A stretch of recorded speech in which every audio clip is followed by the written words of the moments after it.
마음에 드는 멋진 자동차, 중고차를 구입한 남자가 하나 있었습니다.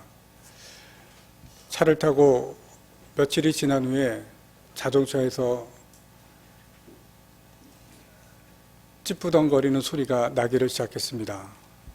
굉장히 신경이 쓰여가지고 부인에게 차를 몰도록 하고 이제 자기는 트렁크 안에 들어가서 어느 쪽에서 소리가 나는지를 알아보려고 했습니다. 그런데 자동차의 트렁크에 들어가기 전에 이제 부인하고 수신호를 약속을 했습니다. 내가 급하게 트렁크에서 막 트렁크를 치면 자동차를 멈추고 천천히 트렁크를 치면 천천히 운전을 하고 그것보다 조금 더 빠르게 두드리면 자동차를 빠르게 운전을 해라. 둘이 수신호를 하고 이제 트렁크 뒤에 들어갔습니다. 그런데 운전을 하던 이 부인이 수신호를 혼동을 했습니다. 트렁크에서 소리가 나는데 이게 지금 빨리 달리라는 거지 멈추라는 건지 알지를 못하고 이게 혼동이 오기를 시작을 했습니다. 트렁크에서 빠른 소리가 나는데 부인이 생각을 했습니다. 빨리 달리라는 것보다. 그리고 악셀을 밟기 시작했는데 남편은 멈추라는 신호입니다. 막 두드린 겁니다. 어디서 소리가 나는지를 이제 알았으니까 차를 세우라는 신호였는데 부인이 악셀을 밟은 겁니다. 화가 났습니다. 또다시 트렁크를 막 두드렸습니다. 부인이 좀 더 세게 달리라는 보다. 그리고 악셀을 더 세게 밟았습니다. 남편이 더 화가 치밀었습니다.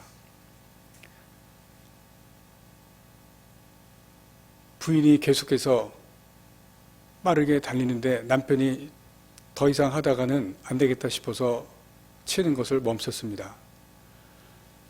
더 이상 소리가 들리지 않자 부인이 계속 운전을 해서 이제 집으로 가라는 것보다 그러고 집으로 와서 차의 뒤 트렁크를 열어주고 그리고 그냥 방으로 들어갔습니다. 트렁크를 열고 나온 이 남편이 미국입니다. 잔디에 그냥 드러누워서 완전히 지쳤는데 화가 머리 끝까지 나서 집에 들어가지 않고 밤이 될 때까지 밖에 있다가 샤워를 하고 침대에 들어갔습니다. 12년이 지난 어느 날입니다. 친구 목사에게 그날 있었던 원한을 이야기했습니다. 부인은 이 이야기를 듣고 너무나 놀랐습니다. 12년 동안 남편이 자기에게 쌀쌀하게 대하고 뿐만 아니라 자기를 멀리 대했던 이유가 바로 그것이었다는 것을 알고 전혀 이해를 하지 못하고 살았던 그 기간을 이제야 비로소 알게 되었습니다. 남편이 분노를 품었고 그것이 미움이 되었고 그리고 말씀을 드린 그 단어 원한까지 나아가게 되었습니다. 12년 동안 남편은 아내를 용서하지 않고 살았던 것입니다. 사울왕은 다윗이 골리앗을 승리한 후에 사람들에게 칭송을 받게 되자 시기와 질투가 그 마음속에 일어나기 시작했습니다. 그것이 미움이 되었고 그것이 분노로 표출되었습니다. 분노를 할 때마다 다윗을 죽일 생각을 했습니다. 그래서 오늘 우리가 보는 것처럼 계속해서 다윗을 죽이려고 쫓아다니고 있습니다. 다윗은 사울왕에게 억울하게 쫓겨다닙니다. 그러나 오늘 본문에 보시면 다윗도 자기의 요청을 거절하고 모욕하고 준 사람에게 분노하고 있는 것을 볼 수가 있습니다. 분노에 휩싸여서 다윗이 그 사람을 죽이려고 사람들을 무장을 시켰습니다. 그리고 그들과 칼을 차고 함께 가는 장면이 나옵니다. 다윗이 사울 왕에게 당하고 있으면서 똑같은 태도가 오늘 본문에 나타납니다. 똑같이 분노하고 똑같이 사람을 죽이려고 합니다. 여러분, 그런데 사울 왕도 분노하고 사울 왕도 다윗을 죽이려고 하고 다윗도 분노하고 다윗도 사울을 죽이려고 합니다. 그런데 성경을 보시면 다 아시는 것처럼 두 사람의 삶의 결과가 다릅니다. 하나님께서 사울은 버리셨고 다윗은 버리지 않으셨습니다. 이제 사무엘상 마지막에 보시면 사울은 아들과 함께 전쟁에서 죽임을 당하지만 다윗은 하나님께서 왕위를 대대로 물려줄 뿐만이 아니라 왕조를 이루는 것을 볼 수가 있습니다. 질문입니다.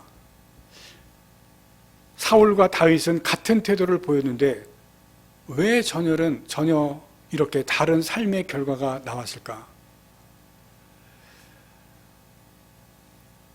오늘 우리가 함께 생각해 보고자 하는 말씀입니다. 말씀드린 대로 사울과 다윗은 같은 태도를 보여줍니다. 그러나 말씀을 깊이 묵상해 가다 보시면 다른 점들을 볼 수가 있습니다. 그 차이를 만든 것이 무엇이겠습니까? 오늘 본문을 보신 분들은 짐작을 하실 것입니다.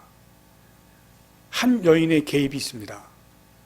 나발의 아내 아비가일을 하는 여인이 이 사건에 개입을 합니다. 성경을 계속 여러분들이 읽으시면 또 읽어보신 우리가 주일마다 보신 것에 알 수 있겠지만 여러분, 사울에게는 분노가 있습니다. 다윗을 미워합니다. 그리고 계속해서 다윗을 죽이려고 하는데 여러분, 그때 사울 왕을 막아서는 사람이 없습니다.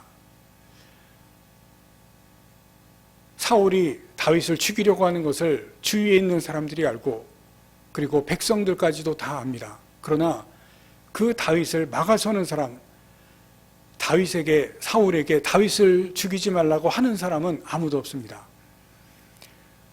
다윗에게 잘못이 있는 것을 아무도 없는 것을 알지만 그것을 충고하거나 고언을 하거나 막아서는 사람, 그 주변에 있는 어느 누구도 아무도 그런 얘기를 하는 사람이 없습니다. 그러나 다윗은 분노했을 때 막아서는 사람이 있습니다. 분노를 누그러뜨리고 나아가 잠재웠습니다. 이 여인이 다윗을 하금 이 큰 실수를 하지 못하도록 하는 것을 우리가 오늘 성경에서 봅니다. 어떻게 아비가일이라고는 이 여인이 담대하게 이런 일을 할 수 있었겠습니까? 무장한 400명의 군사들과 함께 오는 다윗, 그를 용기 있게 막아설 수 있었겠는가? 오늘 분노한 다윗을 잠재운 이 용감한 여인에 대해서 우리가 함께 생각해 보도록 하겠습니다. 무엇보다도 아비가일이 이렇게 할 수 있었던 것은 이 여인이 지혜로웠기 때문에 그렇습니다. 3절 말씀해 보시면 아비가일이 총명하다고 했습니다. 그녀에게는 지혜가 있었다는 것입니다. 지혜로운 여인이라는 것입니다. 오늘 본문에는 그녀의 지혜로운 모습, 지혜로운 행동이 몇 가지가 나타납니다. 첫 번째는 상대에게 무엇이 필요한지를 알고 있습니다. 다윗이 600명과 함께 있습니다. 아마 남자만 600명인 것 같습니다. 어린이와 여자까지 포함하면 이보다 숫자가 훨씬 더 많았을 것입니다. 그래서 숨어 지내면서 늘 양식이 문제거리였던 것 같습니다. 그래서 오늘 본문에도 보시면 나발에게 그 양식을 요청하러 사람을 보낸 것을 볼 수가 있습니다. 14절에서 17절 말씀해 보시면 아비가일은 자기 집에서 일어난 상황을 종으로부터 듣는 장면이 나옵니다. 아마 아비가일이 이 상황을 다 전해 듣고 다윗의 상황에 관해서 깊이 생각했을 것입니다. 그리고 다윗에게 갈 때 다윗이 필요로 하는 것을 가지고 갑니다. 군사를 몰고 급히 다급한 상황, 군사들에게 가는 다급한 상황이지만 또 다윗이 군대를 몰고 오는 다급한 상황이지만 필요한 것이 무엇인지 알았습니다. 18절 말씀해 보시면 어떠한 것을 준비하는지를 봅니다. 18절 말씀을 보겠습니다. 아비가일이 급히 떡 200덩이와 포도주 2가죽 부대와 잡아서 요리한 양 5마리와 볶은 곡식 5세와 건포도 100송이와 무화과 뭉치 200개를 가져다가 나귀들에게 싣고, 그리고 19절에 보시면 그것들을 자기보다 먼저 보냈습니다. 지혜입니다. 상대가 필요한 것을 준비하고 필요를 채워주는 것은 상대방의 마음을 움직여 줍니다. 만약 이때 아비가일이 양식이 아니라 다른 것을 준비했다면 상황이 달라졌을 수도 있습니다. 값비싼 금은이라든지 군대 장관, 그리고 지금 사울을 피해서 도망다니는 다윗에게 좋은 칼이라든지 좋은 말을 보냈더라면 아무 소용이 없었을 것입니다. 그러나 아비가일은 나발에게 요구했던, 그리고 당장 필요한 음식을 준비해서 가져갔습니다. 그것이 다윗이 원하는 것이고 필요한 것임을 알았기 때문에 그렇습니다. 그리고 자기 앞서 다윗을 만나기 전에 그것을 보게 했습니다. 지혜는 상대가 필요한 것을 아는 것이고 그것을 채워주는 것입니다. 아비가일이 그러한 지혜로운 여인이었고 그러한 행동을 하는 것을 오늘 본문에서 보여줍니다. 두 번째는 지금 할 일과 나중에 한 일을 분별하고 분별 있게 행동합니다. 아비가일은 다윗에게 음식을 장만하고 찾아갔을 때 단독적으로 행동하고 실행했습니다. 19절에 보시면 남편에게 말하지 않았다는 기록이 있습니다.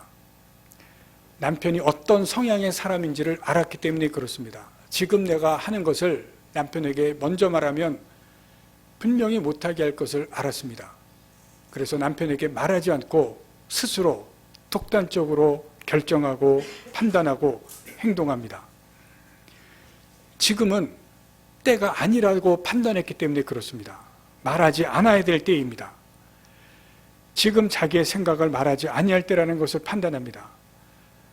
다윗을 만나고 돌아온 그날 저녁에 성경에 보시면 남편이 거대한 잔치를 벌이고 술에 취해 있습니다. 그날도 그 시간에도 남편에게 말하지 않습니다.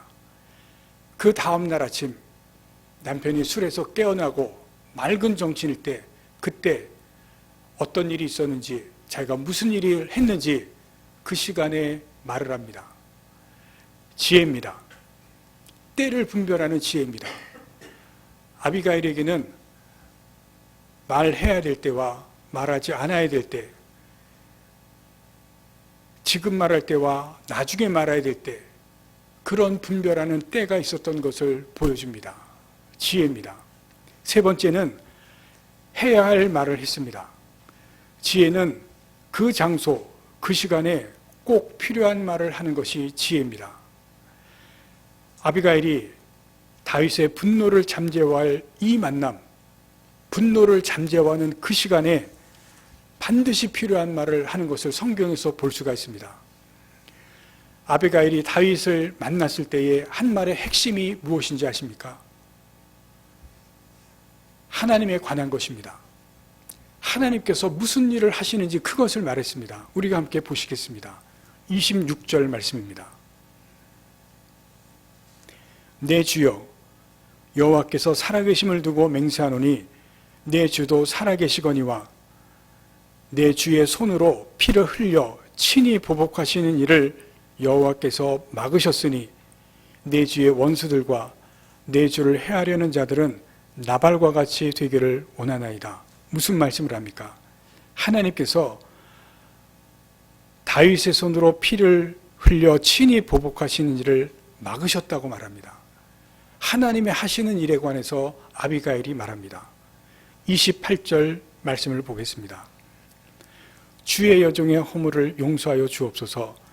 여호와께서 반드시 내 주를 위하여 든든한 집을 세우시리니 이는 내 주께서 여호와의 싸움을 싸우시며 내 주의 일생에 내 주께서 악한 일을 찾을 수 없음이니이다. 무슨 말을 합니까? 하나님께서 내 주를 위하여 든든한 집을 세우겠다, 왕을 세우고 왕조를 세우겠다는 것입니다. 하나님의 하시는 일을 아비가일이 말하고 있습니다. 앞으로 어떤 일을 하나님이 행하실 것을 말씀하고 있습니다. 그리고 29절 말씀을 보겠습니다.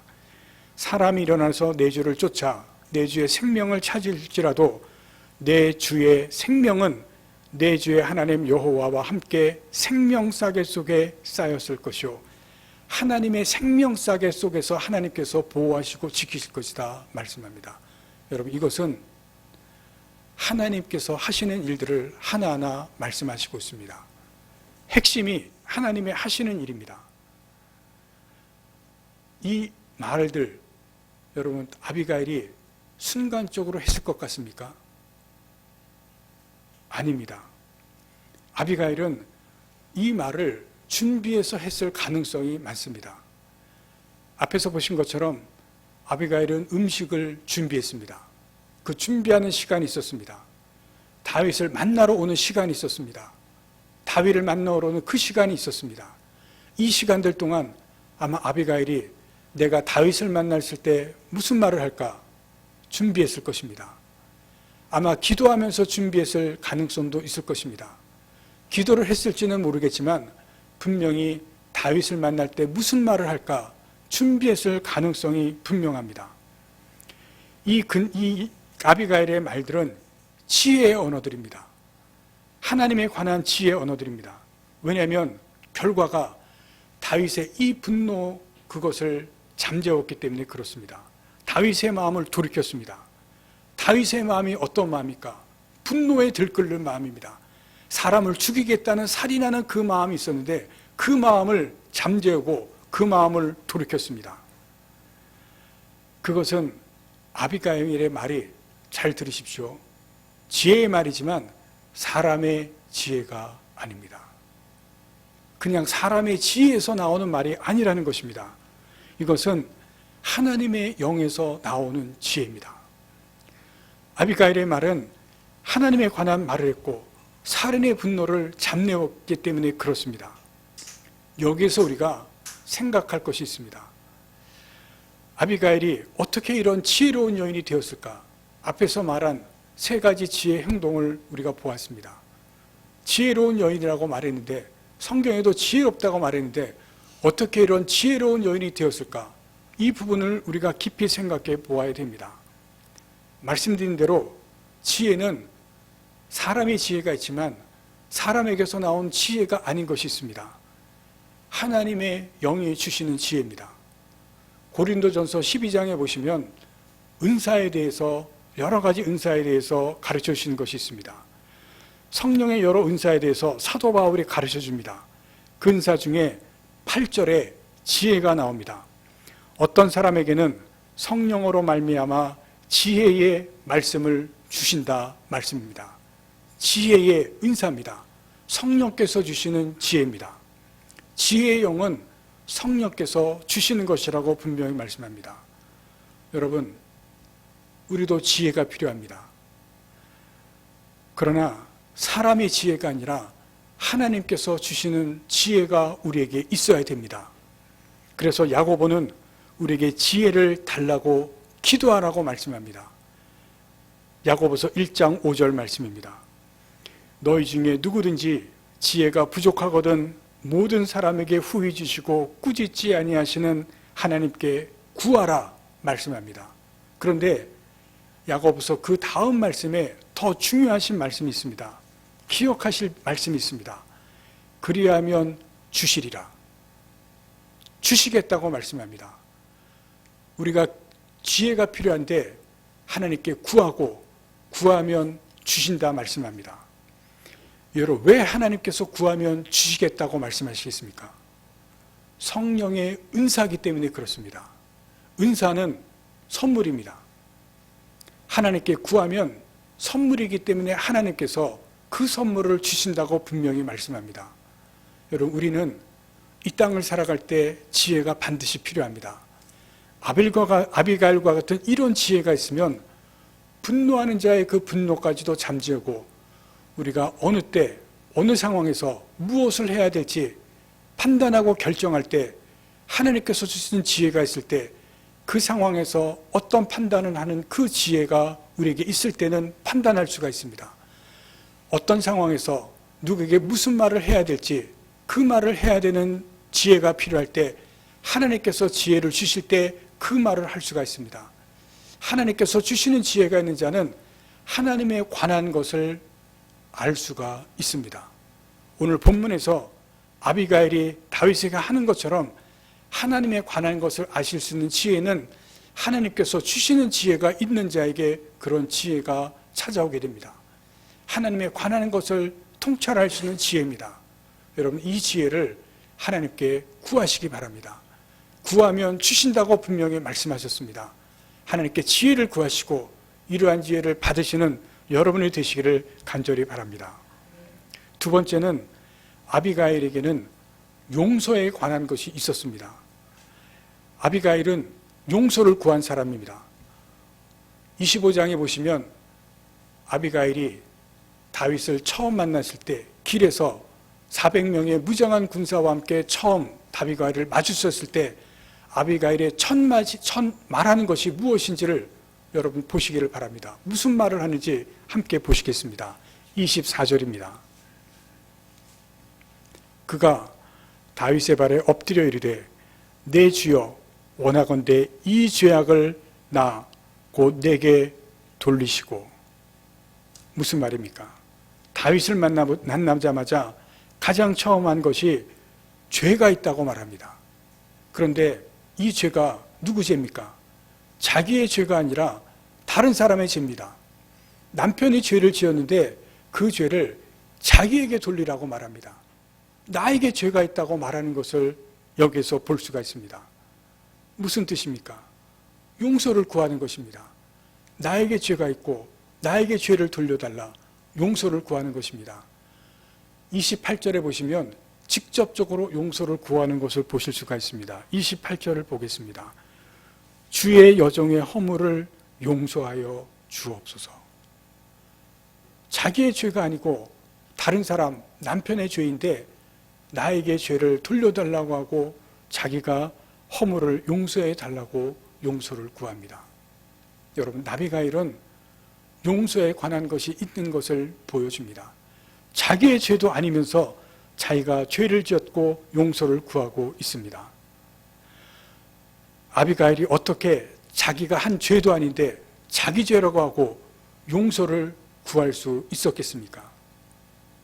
여러분, 이것은 하나님의 영이 있기 때문에 그렇습니다. 하나님의 영이 있는 사람이기 때문에 남의 허물도 자기의 허물로 말하고 그리고 용서를 구하는 이 장면을 성경에서 보여줍니다.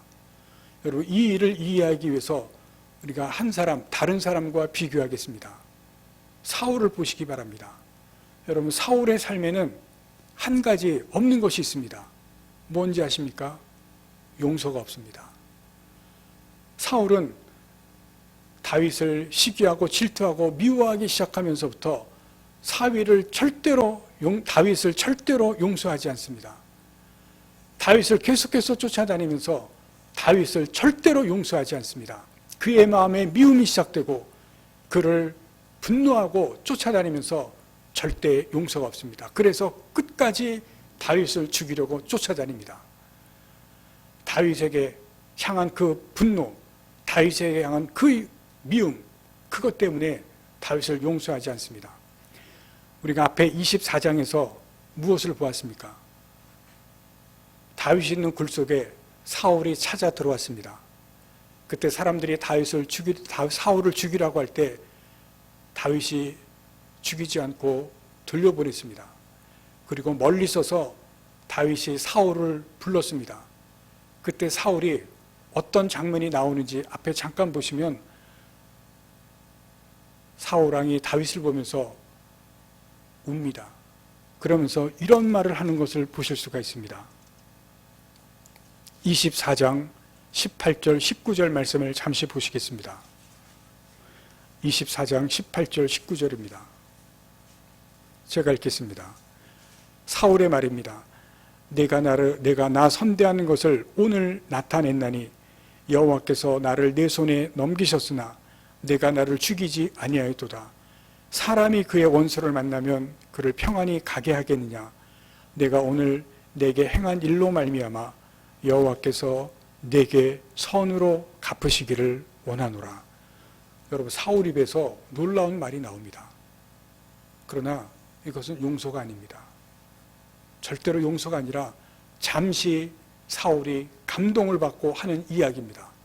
26장에 가면, 다음 장에 가면 사울 왕이 다시 다윗을 죽이려고 쫓아갑니다.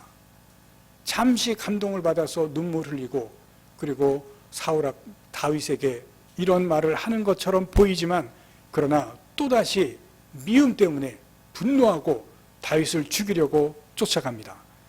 여러분, 다윗이 왜 이런 줄 아십니까? 여러분, 사울이 왜 이런 줄 아십니까?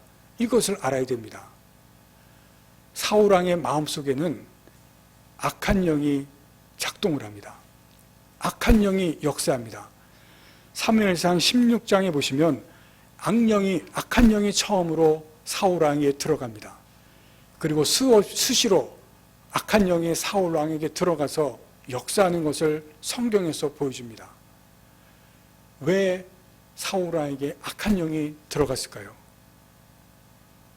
처음부터 들어간 것은 아닙니다. 이유가 있습니다.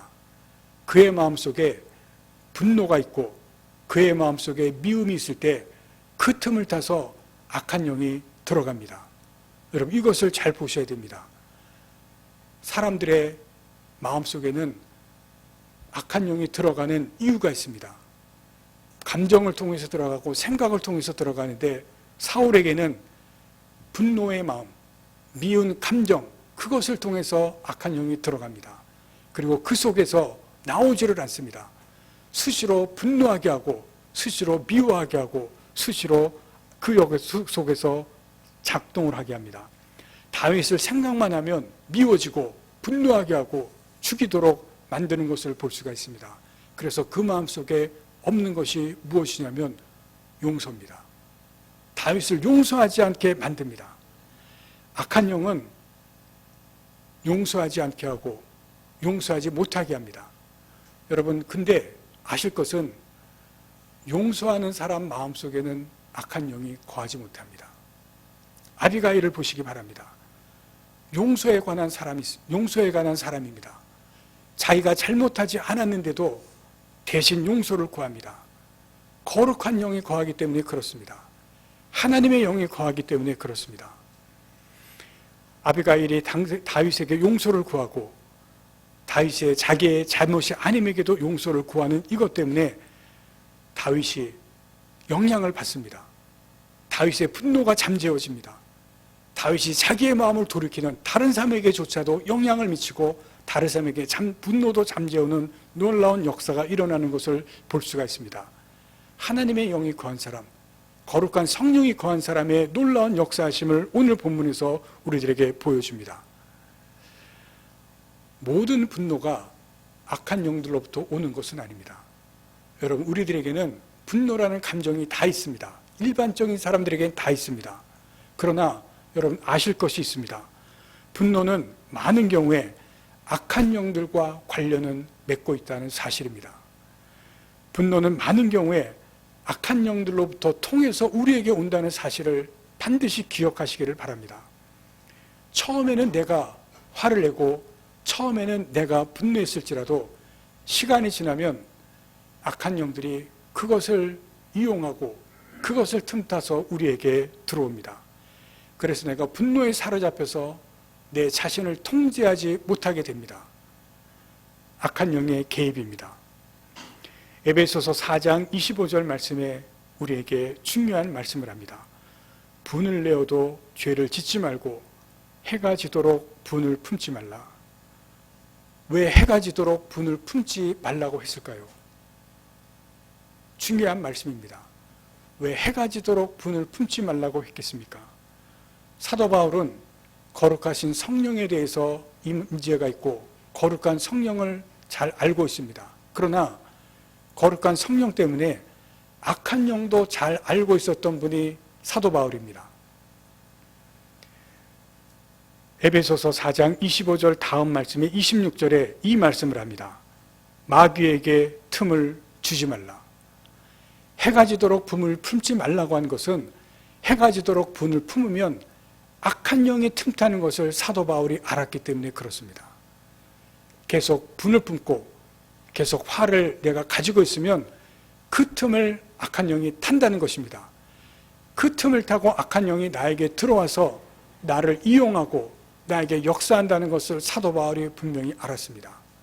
그래서 해가 지도록 분을 품지 말라고 이야기합니다. 내 그 분내는 마음, 내 그 분내는 감정을 통해서 악한 영이 들어와서 나에게 역사한다는 것을 우리에게 분명히 가르쳐 주십니다. 계속 화를 내고 분노하는 것은 악한 영이 틈탈 기회를 주는 것입니다. 그래서 사도 바울은 해가 지기 전에 풀어버리고 없애라는 것입니다. 여러분, 악한 영이 우리에 들어오는 것은 우리가 알지 못합니다. 내가 절대로 알 수가 없습니다. 어느 누구도 악한 영이 들어오는 것은 알지를 못합니다. 악한 영은 우리를 속이는 영이기 때문에 그렇습니다. 악한 영의 본질은 속임입니다. 나를 속이기 때문에 들어오는 것은 어느 누구도 알 수가 없습니다. 들어올 때도 또 들어와서도 우리를 속이기 때문에 모릅니다. 여러분, 우리나라 이 사회 분노가 많습니다. 분노가 많은 이 시대입니다. 우리가 이 시대와 이 사회의 흐름에 따라가지 않도록 조심하시기 바랍니다. 그리고 화가 나고 분노가 일어날 때 악한 영이 들어올 수 있다고 하는 사실도 여러분 잘 아시기를 바랍니다. 여러분, 들어오는 것은 아무도 모릅니다. 모세는 지상에 있는 지면에 있는 누구보다도 온유한 사람이라고 했습니다. 그러나 모세도 화를 냈습니다. 바위를 칠 때 모세가 혈기를 부리고 바위를 쳐서 모세는 끝내 하나님께서 가나안 땅에 못 들어가게 했습니다. 여러분, 혈기 있는 것, 화내는 것, 분노하는 것 누구에게나 있습니다. 그러나 내가 화냈을 때, 분노했을 때 자신을 빨리 돌아보시기를 바랍니다. 그리고 그것을 빨리 풀어야 됩니다. 그 푸는 마음, 용서하는 마음을 가져야 됩니다. 여러분, 분노할 때는 억울합니다. 내가 억울한 마음이 분명히 나에게 들어옵니다. 다른 사람을 볼 때, 상황을 볼 때 억울합니다. 그러나 풀어야 됩니다. 아비가일처럼 거룩하신 성령님의 도우심을 구하시기 바랍니다. 분노는 악한 영의 장난인 것을 아시기 바랍니다. 성령께 도움을 구하시고 성령께서 내 마음속에 오시도록 기도하시기를 바랍니다. 성령의 도우심으로 분노를 잠재우실 수 있기를 바랍니다. 성령께서 주는 힘으로 분노를 이겨내실 수 있기를 바랍니다. 성령께서 주는 힘으로 분노하는 악한 영을 물리치시고 승리하시는 여러분들이 되시기를 바랍니다. 그리고 말씀드린 것처럼 지혜를 구하시기를 바랍니다. 지혜가 있을 때 나뿐만이 아니라 가족들, 내 주위에 있는 사람들의 분노도 잠재울 수 있게 됩니다. 그러한 여러분을 되시기를 간절히 바랍니다. 기도하시겠습니다.